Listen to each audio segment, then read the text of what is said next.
Everyone, আমার mini ব্লগে আপনাদের স্বাগত। আজকে একটা নতুন মিষ্টি সকাল শুরু করলাম। আজকে অ্যাকচুয়ালি জামাই ষষ্ঠী ছিল, তো সেই জন্য আমি মেদিনীপুর এসেছিলাম আমার শ্বশুরবাড়িতে। তো আমার ননদের নতুন বিয়ে হয়েছে, তো সেই কারণে ওর জামাই ষষ্ঠী করার জন্য আরও এসেছিলাম। তো এখানে আমি সকালে উঠে একটু চা বসিয়ে দিয়েছি। আমি লিকার চা খাই, তো চা আর বিস্কুট নিয়ে এখানে আমি বসে পড়েছি।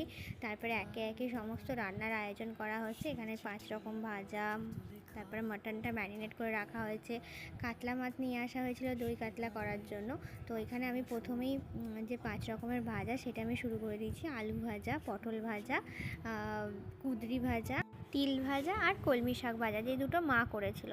তো আমি 3টে ভাজা করে এদিকে আমি মাছটা ফ্রাই করতে বসিয়ে দিয়েছি দই কাতলা বানাবো বলে।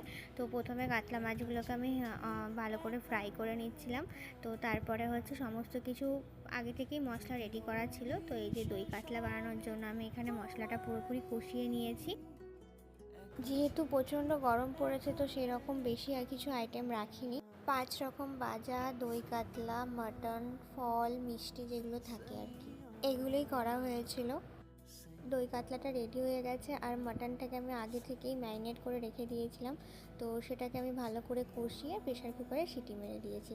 তো এই ভিডিওটা এখানেই শেষ করলাম। ভালো লাগলে অবশ্যই লাইক, কমেন্ট, শেয়ার করবেন। সবাই ভালো থাকবেন, টাটা।